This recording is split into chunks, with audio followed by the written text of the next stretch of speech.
네, 안녕하세요. 시민 참여형 사회안전위험 해소 방안에 대해서 오늘 여러분들에게 간단한 내용을 정리해 드릴 LI 시스템의 장대원이라고 합니다.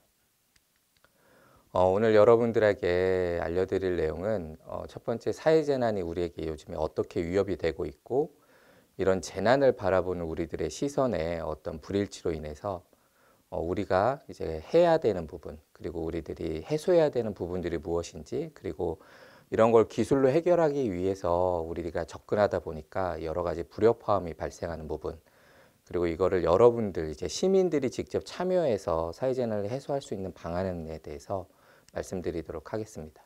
먼저 사회재난의 위협입니다. 여러분들 사실 지금 코로나 때문에 힘드시죠? 네.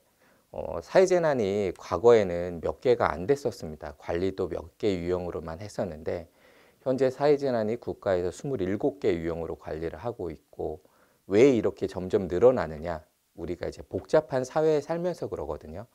지금 여러분 화면에 보시는 것처럼 KT 공동구화재 단순 화재였지만 근처에 서울 인근의 일부분이 모든 것들이 마비됐었죠. 그리고 오른쪽에 지금 그림처럼 코로나 확진자는 계속 늘고 있고요. 심지어 이제 인천의 상수도에서 깔따구 같은 애벌레들이 발생하면서 나오는 문제들도 있고요.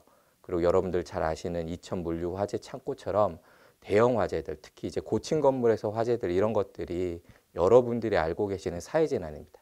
밑에 표를 보시면 사회재난이 꾸준히 증가하고 있는 것을 보실 수 있고요. 지금 사회재난이라고 부르기는 좀 뭐하지만 사고라고 하는 것과 자연재난을 비교해 보면 보시는 것처럼 이제 사회재난이 재산 피해도 훨씬 더 크고요. 인명피해도 자연재난보다 훨씬 큽니다. 즉 사회재난이 점점 유형이 다양화되고 복잡화되고 있고, 그 출현 빈도나 피해액도 커지고 있다는 거죠. 그래서 그러면 사회재난에 대해서 뭐 법을 만들고 더 잘하면 되지 않을까라고 생각을 하실 텐데요. 지금 보시는 거는 사회재난의 한 5개 유형인데 관련된 법들이 되게 많습니다. 그리고 뭐 유해 화학물질 같은 거 환경부에서, 공동구는 국토부나 지자체, 행안부, 감염병은 여러분들 잘 아시는 것처럼 질본이 하죠. 이런 형태로 하다 보니까 지자체, 이런 재난이 발생하면, 사회재난이 발생하면 다 지자체에서 발생하기 때문에 그분들이 일을 하시거든요. 근데 법적으로 보면 지자체에서 사회재난을 위해서 해야 될 꼭 의무사항이라고 할 수 있는 것들은 거의 없습니다. 대부분이 이런 그 중앙정부에서 하는 업무를 지원하는 체계죠.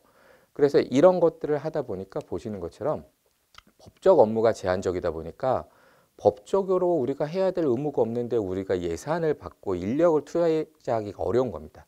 그래서 옆에 오른쪽 보시는 것처럼 여러분 이번 코로나 때 역학조사관이 없어서 뭐 힘들다, 그래 과학적으로 디지털로 기술을 통해서 역학조사를 해야 된다, 이런 얘기들이 나오는 이유도 사실 이런 문제 때문입니다. 지금 보시는 건 앞에 제가 말씀드렸던 사회재난 유형인데요. 매뉴얼이라고 해서 국가가 관리하는 것만 27종이고요. 사고까지 포함해서 행정안전부에서 관리하는 걸 보면 테러를 빼면 42종입니다. 이렇게 많은 재난을 그러면 다 관리할 수 있냐?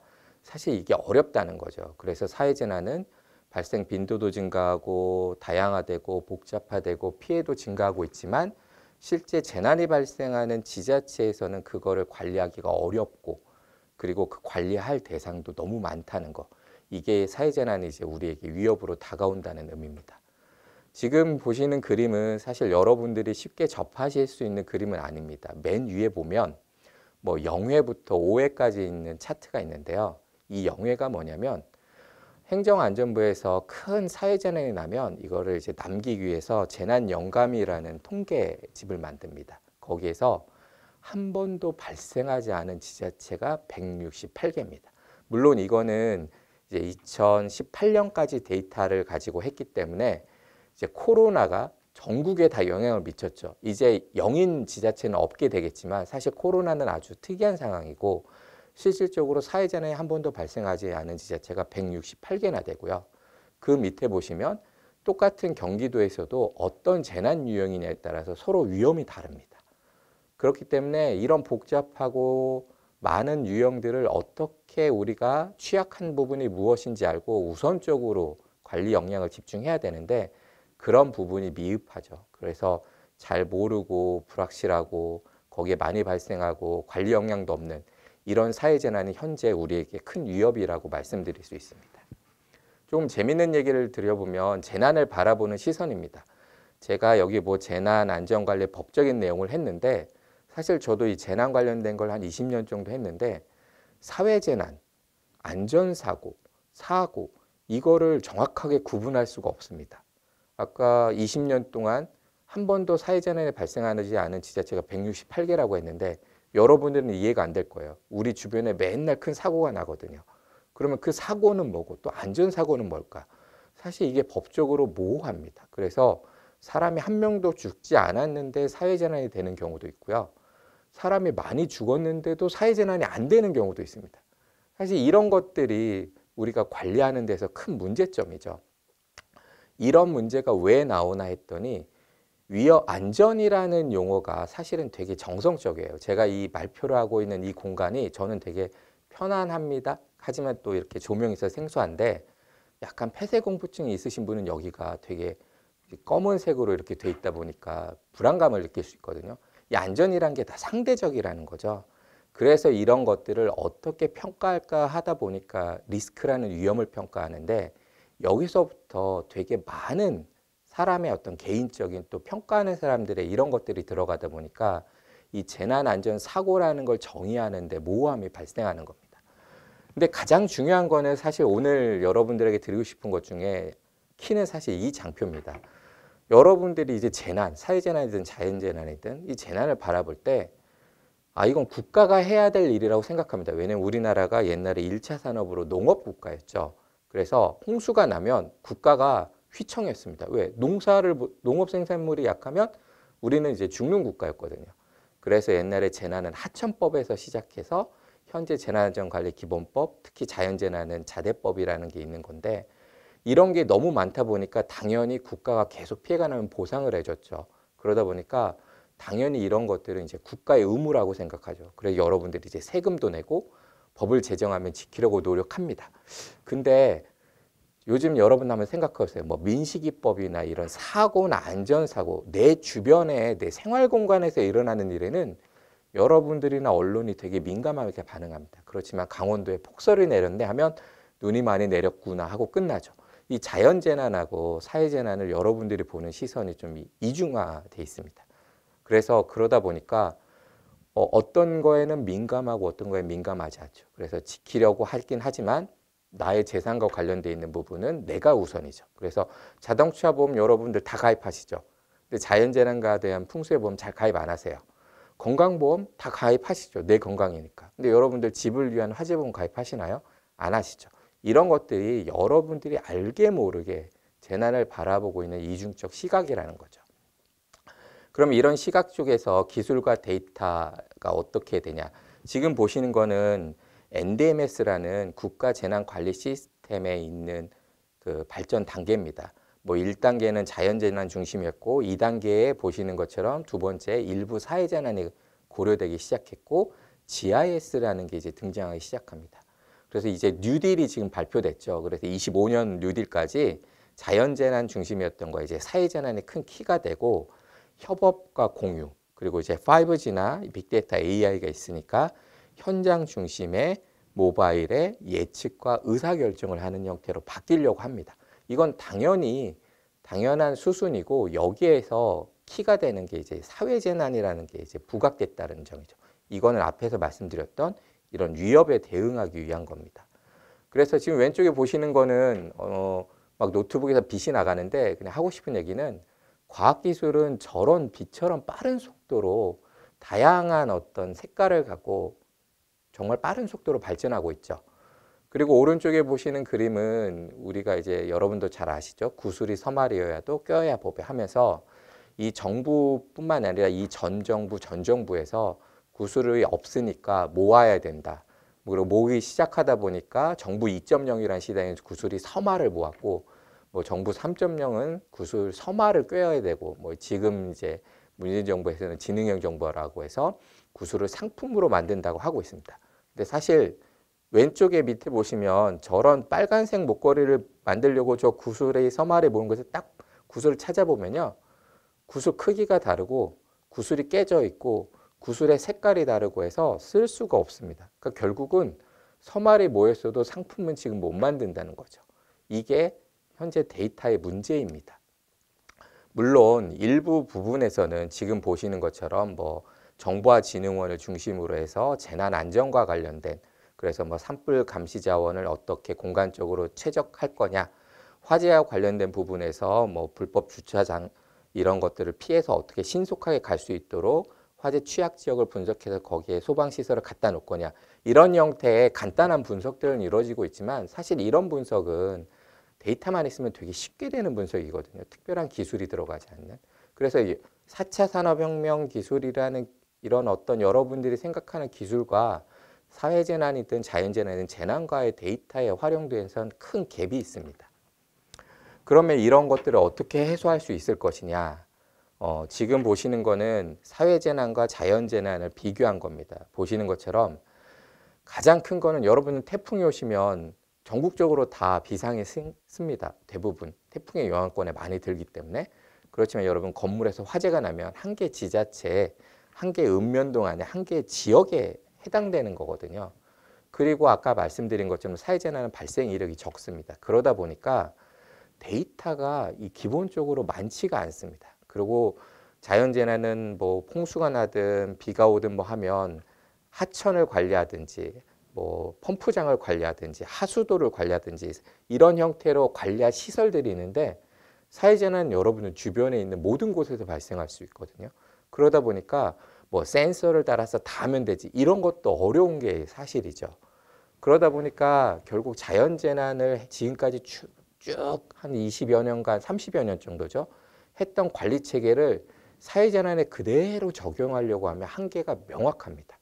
그렇기 때문에 사회재난에는 과거 했던 경험 기반의 기술보다는 새로운 기술을 어떻게든 활용하는 쪽으로 소프트웨어나 아니면 어떤 센서나 이런 것들을 어떻게 활용해야 될 것인가가 중요하다라는 거죠.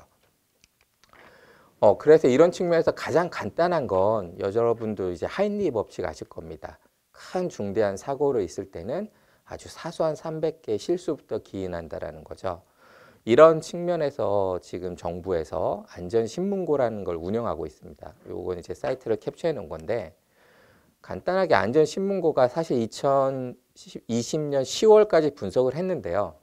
18년까지 줬던 거는 19년, 20년도에는 지금 총계가 평균 한 20만 건씩 들어오지 않았습니까? 23만 건씩 신고가 100만 건이 넘습니다. 갑자기 한 개의 분야가 급격하게 증가를 했거든요. 그래서 그거를 설명드리기보다는 이게 초기에 제도가 시작돼서 누가 신고를 하겠어라는 생각도 많이 있었습니다. 그런데 실제로 내 주변에 위험한 곳, 뭐 석축이 이렇게 금이 가 있다거나 아니면 가로등에 어떤 전기시설이 노출되어 있다거나 하면 사진을 찍어서 여기에 다 올리세요.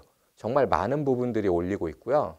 그리고 이것들을 지자체에서 이거는 우리가 개선하겠습니다 했던 수용률이 80%에 가깝습니다. 쉬운 말로 여러분들이 그 300개의 미스를 찾아서 주시면 한 개의 재난이 없어졌다는 얘기죠. 결국 2018년, 17년, 16년 평균이 한 20만 건 되는데 여러분들이 20만 건 신고를 했기 때문에 그걸 이제 300으로 나눠보면 여러분들이 사회재난을 얼마나 없앴다고 생각하셔도 될 겁니다. 지금은 이게 이제 100만 건 가까이 늘고 있는 상태죠. 그래서 이런 작은 관심이 실제로 사회재난을 억제할 수 있습니다. 그래서 드릴 말씀이 이제 제한이 돼 있기 때문에 말씀드리면, 앞에서 했던 문제점을 해결하려면 기본적으로 우리 지자체가 어떤 사회재난에 더 취약한지를 분석을 해야 됩니다. 그래서 어떤 재난에 취약하고 이게 왜 취약해서 이렇게 됐는지란 요소를 알아야, 무언가 잘못됐는지 알아야 이제 무엇을 분석할 수 있게 되겠죠. 그리고 이런 다양한 통계가 아까 이제 안전사고라는 안전신문고 여러분들이 올리는 거 외에 여러분들이 이제 소셜이나 이런 데 보면 이런 거 되게 위험했어 하면서 여러분들이 그냥 재미로 쓰는, 그냥 생각나는 걸 쓰는 글들이 있습니다. 이런 것들을 시기별로 발생하는 재난들이 있거든요. 이런 것들을 검색을 통해서 이런 시점에는 이런 사회재난이 이 지역에 좀 위험하겠구나 하는 전망도 할 수 있고요. 마지막으로 여러분들이 이제 직접 안전신문고 같은 곳에 여러분들이 신고를 할 수도 있고요. 국가에서는 여러분들이 사회재난이라는 건 방재시설, 이건 하청 공무원들이 관리하면 됩니다. 여러분들 잘 모르시죠? 그냥 여러분은 하천은 제 방이 있고 산책하는 곳이라고 생각하지만, 근데 거기에 뭐 홍수량을 관리하고 뭐 센서를 따라서 모니터링하고 되게 많은 일들이 있습니다. 근데 모르셔도 되는 거예요. 그렇지만 사회재난은 그게 아니거든요. 여러분이 걸어가고 있는 골목길에 오른쪽 벽에서, 여러분 아파트 뒤에 있는 옹벽에서 문제가 생길 수도 있는 거거든요. 그리고 여러분 집에 화재가 날 수도 있는 거고. 그래서 여러분들이 신고도 해야 되지만, 여러분들이 작년보다 금년에는 이런 사회재난에 관련돼서 뭔가 좀 좋아진 것 같네, 이런 체감도를 이 지자체나 중앙정부에다가 많이 피력을 해주시고 의견을 제시해 주셔야만 사실은 바뀔 수 있는 거죠. 왜냐하면 모든 사람들이 그걸 관리할 수 없기 때문에. 그래서 사회재난과 관련돼서 이런 첫 번째, 어떤 수준인지를 평가하고 진단해서 취약 요소를 알고 그런 것들을 위해서 분석한 데이터들을 가장 현재 쉽게 접목할 수 있는 그 웹이나 이런 곳의 데이터들과 분석을 해서 위험을 전망하고, 거기에 그런 것들 외에도 놓치는 부분들이 많기 때문에 여러분들이 직접 참여하는 신고나 이런 예방과 관련된 업무들을 통해서 실질적으로 사회재난에 대해서 첫 발을 내딜 수 있다라고 봅니다. 그래서 비정형 데이터를 분석하고 위험을 전망하고 그걸로 인해서 어떤 징후들이 있는지를 감지하고 하는 데 있어서 왼편에 보시는 것처럼 사회재난 관련된 공무원들이나 유관기관도 중요하지만 사실은 이제 일반 시민의 업무 역할이 되게 크죠. 특히 옛날에는 조금 말씀드리면 제가 자연재난에 하는 표현인데요. 하자드라는 게 있고 벌러너빌러티라는 게 있습니다. 하자드라는 거는 이렇게 강호동이 이제 힘을 꽉 주고 저한테 배를 세게 딱 쳤습니다. 그랬을 때 저는 죽지는 않습니다. 제가 덩치가 있어서 아프겠죠. 근데 강호동이 똑같은 힘으로 한 5살짜리 꼬마애를 쳤으면 정말 중대 사고가 될 수 있겠죠. 그럴 경우에 강호동이 친 펀치는 외력이죠. 하자드. 이건 바뀌지 않았는데 저는 견뎠고 어떤 꼬마애는 큰 일을 당할 수 있죠. 이게 뭐냐면 똑같은 외력에 대해서 얼마나 내가 강하냐, 약하냐를 판단할 수 있다는 거죠. 이 강함과 약함을 진단하는 게 제가 첫 번째 말씀드린 저 진단이고요. 이 취약 요소에 대해서 조금씩 개선하려면 제가 훈련도 해야 되고 운동도 하고 체력을 더 키우면 강호동과 맞짱도 뜰 수 있겠죠.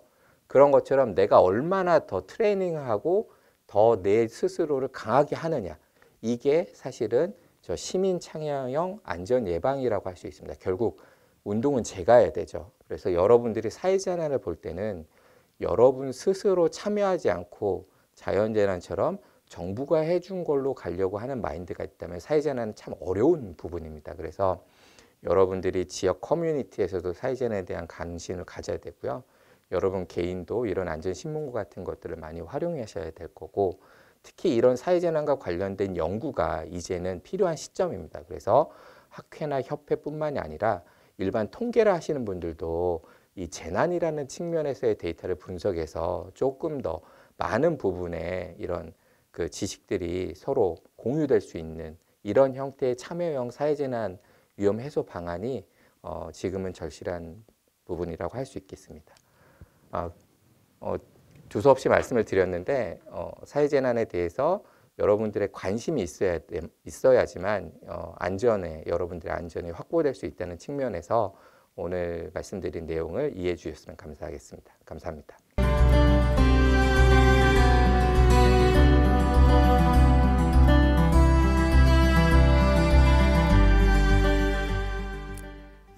오늘 발표해 주신 거 굉장히 감사드리고요. 네. 아까 말씀하실 때 뭐 그 사회 재난이 굉장히 좀 많이 이제 개수가 늘어났다고 하는데 특히 지난 그 5년간의 변화가 어떤지, 그리고 그 코로나 이후에도 뭔가 변화가 있는지 좀 말씀해 주시면 감사하겠습니다. 일단 그 사회재난에 대해서 국민안전처가 생겼을 때부터 사회재난 대응과라는 게 이제 정부 조직이 생겼고요. 행정안전부에. 그리고 나서 그 여러분들이 이제 아시는 분도 있겠지만 그 생활안전지도라고 해서 내 주변에 뭐 교통사고, 범죄, 뭐 이런 자연재해 여러 가지 분야 8개 정도 분야에 대해서 어디에서 얼마나 자주 났는지를 이제 공간적으로 볼 수 있는 그런 대국민 서비스도 있고요.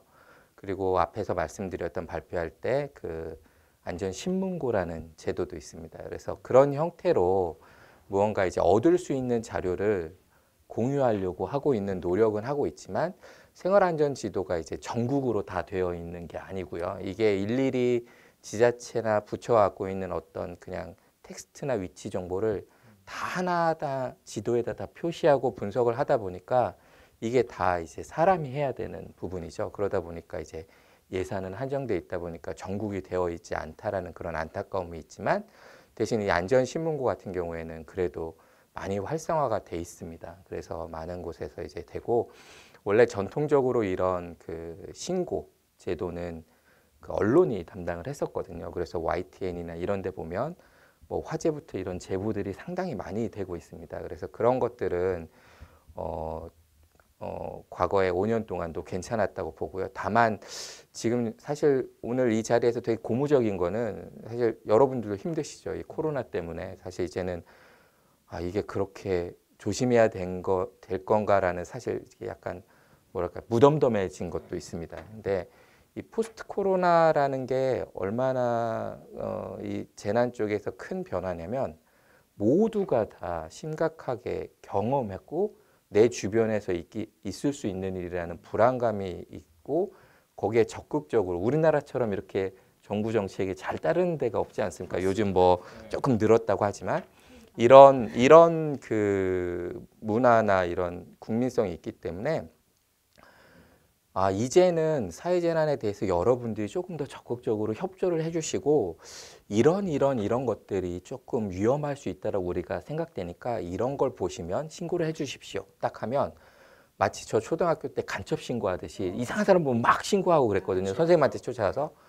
아마 그럴 수도 있다는 생각이 듭니다. 그러면 이제 정부가 어떤 식으로 이거를 국민이 불편하지 않고 내 개인 정보에도 어떤 그 침해가 없으면서 할 수 있을까? 사실 이거는 이제 소프트웨어나 IT 기술로 가능하다라고 보는 거죠. 그래서 과거에 이루어진 내용은 아주 일부 협소하게 이루어졌다면 이제는 본격적으로 그런 걸 할 수 있는 그래서 과거가 5년 동안 한 게 많지는 않지만 그게 어떻게 보면 파일럿 같은 개념으로 이해를 하면 시행착오 없이 바로 들어갈 수 있는 게 되지 않을까. 특히 이번 코로나를 통해서 참여할 수 있는 어떤 체계, 사람들의 어떤 그 의식의 어떤 전환 이런 것들이 하나의 큰 좋은 전환점이 됐다고 생각하고 있습니다.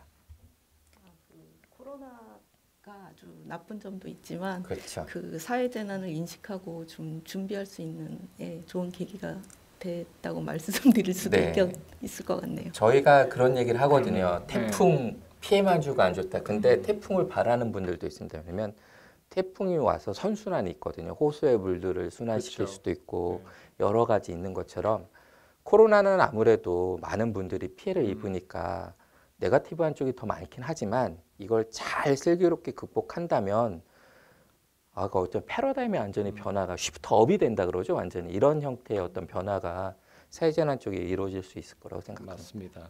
네. 네, 좋은 말씀 감사드리고요. 우리 진 박사님 말씀하신 것 같이 코로나 이후로 모든 국민들이 보다 안전한 사회, 안전한 도시, 안전한 환경에 대한 기대가 더 높아지고 있을 것 같아요. 그래서 반면에 이제 사회재난이라는 그 주제 자체가 몇십 년 동안 연구된 것도 아니고 최근 한 10년 내외에서 본격적으로 우리나라에서 진행됐던 것 같은데 우리 전문가 입장에서 장 박사님 보시기에 앞으로의 전반적인 추세, 도시 발전의 추세, 그다음에 이제 4차 산업혁명 뭐 여러 가지 아젠다가 있을 것 같은데 그 중에서 가장 중요하게 이런 관점에서 좀 어떤 이런 집중적인 전략이나 이런 관심을 좀 우리가 가져야 돼야겠다라고 말씀하실 어떤 중요한 점이 있으면 한번 말씀해 주시기 바랍니다. 어떻게 보면 사실 이런 재난 관리에서 미국이 무조건 선진국이라고 볼 수는 없습니다. 이번 코로나를 보니까 그렇진 않지만 그쵸? 네. 전체적으로 PDCA라는 걸 지킵니다. 네. Plan, Do, Check, Action이라는 이런 순환 체계를 갖고 네네네. 있거든요. 사실 플랜이 정말 중요하죠. 그쵸. 근데 우리나라가 지금 제가 사회재난이 이제 다양화되고 복잡화되고 양상이 이제 바뀌다고 말씀드린 이유는 70년대, 80년대 초반에 이제 경제 성장 중심으로 가다 보니까 그 재난이나 안전이나 이런 환경 부분이 고려가 없이 성장 중심의 어떤 도시가 형성이 된 거죠. 예, 예. 그러다 보니까 이제 30년이 지나가면 노후가 되기 시작하는 그쵸. 거죠. 거기서 발생되는 문제들이 어쩌면 당연히 이쯤에 발생될 것들을 저희가 우리 세대에서 지금 겪고 있을 수 있고요. 이 후대는 더 크게 겪을 수도 있는 거죠. 그러면 이거를 그러면 다 갈아엎을까? 사실 불가능하죠. 그러면 앞으로 이제 뭐 신도시든지 계획도시가 있다면 여기에는 이런 것들을 얼만큼 반영할 수 있느냐가 사실 가장 중요한 거고, 그런 측면에서 최근에 그 스마트 시티, 디지털 트윈이란 기술들, 그러니까 결국 스마트 시티를 구성하기 위해서 여러 사회재난의 조건들을 모델링하고 시뮬레이션을 할 수 있는 MNS를 DT를 통해서 할 수 있다 그런다면 사실 이런 기술들을 갖고 플래닝을 세우는 게 매우 중요하고요.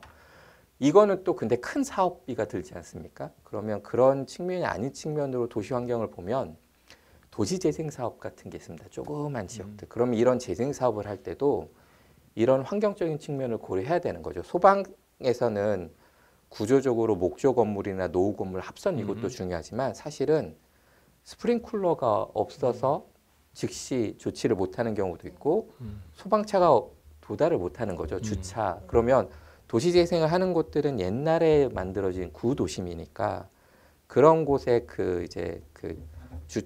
차량이 진입할 수 있는 형태의 뭔가가 방해되지 않는 형태로 재생을 하면서 주차난을 또 어떻게 해결할까 이런 고민들이 이제 플랜단에 필요하다는 거죠. 그리고 시행은 결국 이제 정부나 시공사가 하겠지만 시 체크가 중요하죠. 이 체크는 다 여러분들이 하셔야 됩니다. 사실 시민 모두가. 네. 네. 그걸 일일이 공무원들에게 맡기면 여러분 아무리 그러면 이제 공무원 더 늘려야 되죠. 근데 그쵸. 그러면 그럴 수는 없거든요. 네. 그러니까 여러분들이 그걸 해야 되고 그런 수단들이 지금 안전신문고가 있지만 이보다 훨씬 더 많아야겠죠. 그래서 사실 가로등이 이상하면 가로등에 보면 지금 표칙이 있거든요. 그것만 딱 찍으면 내가 어디 있는지를 정확히 알 수 있습니다. 그런 것들 일부가 돼 있거든요. 그런 것들을 모르시는 분들이 많아요. 그러네요. 내가 어디 있는지를 표기할 때. 그럼 그거를 뭐 QR이 달려 있어서 딱 찍는 순간 이 근처에 어떤 부분에 문제가 있다라는 것만 즉시 여러분 그냥 사진 한번 찍어서 업로드하면 되거든요. 그런 형태. 그러니까 소프트웨어가 여러분들 이미 그 스마트폰 안에 웬만한 기술은 다 있거든요. 이 기술에 이제 이 재난안전 쪽과 이 소프트웨어 전문가들이 어떤 걸 여기다가 쉽게 담아서 편하게 할 수 있느냐, 체킹을 어떻게 할 수 있느냐를 하면 되고, 대신 여기서 정부는 국민들이 그렇게 체킹해 준 거에 대해서 액션을 취하죠. 아, 돈이 없어서 안 된다. 그러면 사실 앞에 있는 PDC가 다 의미가 없거든요. 그래서 이런 것들을 이제 또 액션을 했는지를 감시하고 모니터링할 수 있는 어떤 그런 것들도 필요하겠죠. 그래서 지금 저희가 사회재난 쪽에 대해서 이번 코로나를 이유로 사회재난과 관련된 이제 법도 또 만들려고 하고 있으니 이 기회에 이제 옛날 경험적으로 했던 거를 벗어나서 이런 지금 플랜 쪽에서 좀 체계적인 거 갖고 시작을 하면 이미 자연재난에서 한 30년간 겪은 노하우가 있거든요. 조금 더 쉽게. 그리고 그때는 없었던 이제 ICT 기술이 훨씬 높은 게 있지 않습니까? 이것들을 접목하면 훨씬 단기간에 더 좋은 어떤 사회재난 관리 체계, 대응 체계를 만들 수 있지 않을까 생각합니다. 네, 장 박사님 오늘 좋은 말씀 감사합니다. 더 묻고 싶은 게 많은데 이따 패널 세션에서 네. 또 여쭤보도록 하고, 아무튼 소프트웨어가 이 사회재난의 어떤 혁신, 또 편의성과 포괄성, 용이성, 또 어떤 그 효율의 극대화 측면에서 컨트리뷰션하고 우리가 네. 나아갈 것들이 상당히 많을 것 같습니다. 네, 오늘 좋은 말씀 감사하고 또 이따 패널 토의에 뵙겠습니다. 네, 감사합니다. 감사합니다. 감사합니다.